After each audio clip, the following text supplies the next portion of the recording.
ایک صحابی حضور کی خدمت میں حاضر ہوئے، عربی تھے، دیہات کے رہنے والے تھے۔ انہوں نے حضور کی بارگاہ میں ایک بات عرض کی کہ حضور اسلام کے حکام تو بہت سارے ہیں، آج بھی اگر آپ دیکھیں تو کتابیں بھری پڑی ہیں۔ پھر حضور ارشاد فرماتے تھے، صحابہ اس کو سنتے تھے، محفوظ کرتے تھے، آگے بیان فرماتے تھے۔ ان کا بہت سارے احکام ہیں اسلام کے، میں ایک دیہاتی شخص ہوں، مجھے کوئی ایک بات ارشاد کر دیجئے جو میرے لیے کافی ہو۔ تو آقا کریم نے اس شخص کو ایک بات ارشاد کی، فرمایا کہ ان تموتا ولسانک رطب من ذکر اللہ، تو اس حالت میں فوت ہو کہ تیری زبان اللہ کے ذکر سے تر ہو۔ 100 باتوں کی ایک بات ارشاد فرما دی، ان تموتا ولسانک رطب من ذکر اللہ، تو اس حالت میں انتقال کرے کہ تیری زبان اللہ کے ذکر سے تر ہو۔ میں اور آپ اپنی زندگی اس طرح سے گزاریں کہ موت اچانک آئے یا تبھی موت آئے، جس حالت میں بھی ہمیں موت آئے تو ہماری زبان عادی ہو اللہ کے ذکر کی، ادھر سے سانس ٹوٹ رہی ہو اور ادھر لبوں پر اللہ کا نام جاری۔ جس شخص کا آخری کلمہ لا الہ الا اللہ ہوا، اللہ اس کو جنت میں داخل فرماتا ہے۔ اور کتنے خوش نصیب لوگ ہوتے ہیں کہ مرتے ہوئے جن کے لبوں پر اللہ کا باقاعدہ نام آتا ہے، اللہ کا ذکر ان کے لبوں کا وظیفہ ہوتا ہے، اور کچھ لوگ ان کو تلقین بھی کریں تو زبان پہ اللہ کا نام نہیں آ پاتا۔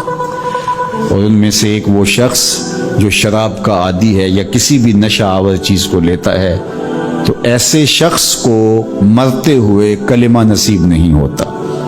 جو اس کو دنیا کے اوپر سزائیں دی جاتی ہیں، ان سزاؤں میں سے ایک سزا یہ ہے کہ مرتے ہوئے اس کے لبوں پہ کلمہ نہیں آتا۔ اور علماء نے یہ بھی لکھا ہے کہ جو بے نماز ہے، نماز نہیں پڑھتا، مرتے ہوئے اس کے لبوں پہ بھی کلمہ جاری نہیں ہوتا۔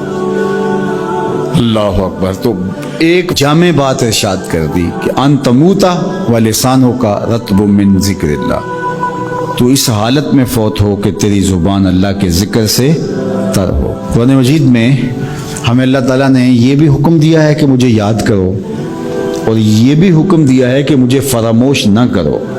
وَلَا تَكُونُوا كَالَّذِينَ نَسُوا اللَّهَ فَأَنسَاهُمْ أَنفُسَهُمْ أُولَٰئِكَ هُمُ الْفَاسِقُونَ، ان لوگوں کی طرح نہ ہو جانا جنہوں نے اللہ کو فراموش کر دیا، اللہ کو بھول گئے۔ جب کوئی خدا کو بھول گیا تو خدا پھر اس کو فراموش کر دیتا ہے، اور اس کی سزا کیا ہے کہ وہ خود فراموشی کا شکار ہو جاتا ہے، وہ اپنے آپ سے بھی آگاہ نہیں رہتا۔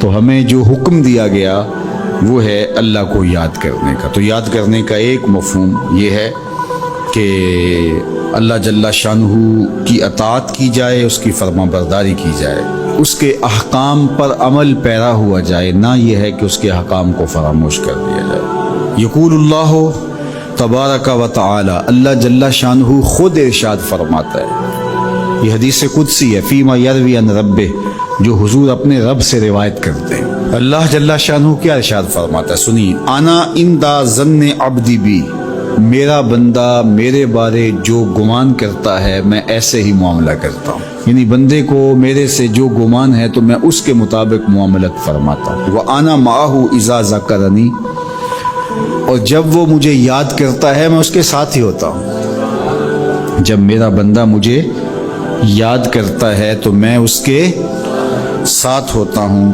فَإِذَا ذَكَرَنِي فِي نَفْسِهِ ذَكَرْتُهُ فِي نَفْسِي، جب وہ مجھے اپنے دل میں یاد کرتا ہے تو میں بھی اسے اکیلے یاد کرتا ہوں۔ کتنی بڑی بات ہے کہ کسی کو رب یاد کرے، اللہ اکبر۔ کہا جب وہ اکیلے مجھے یاد کرتا ہے تو میں بھی اس کو اکیلے یاد کرتا ہوں۔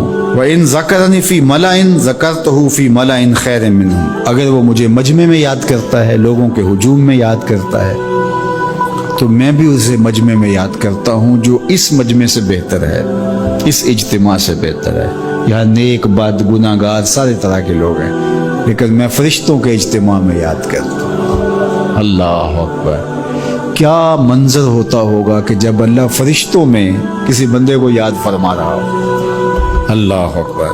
اور ایک حدیث میں جو ہے وہ اس کے پھر آگے لفظ جو ہے یہ ہے، میرا بندہ میری طرف اگر ایک بالشت چل کے آتا ہے تو میں ایک ذرا آتا ہوں، اور میرا بندہ میری طرف اگر 1 قدم آتا ہے 70 قدم آتا ہوں، اور اگر میرا بندہ میری طرف چل کر آتا ہے اتیت ہو ہر والا، میری رحمتیں دوڑ کے استقبال کرتی۔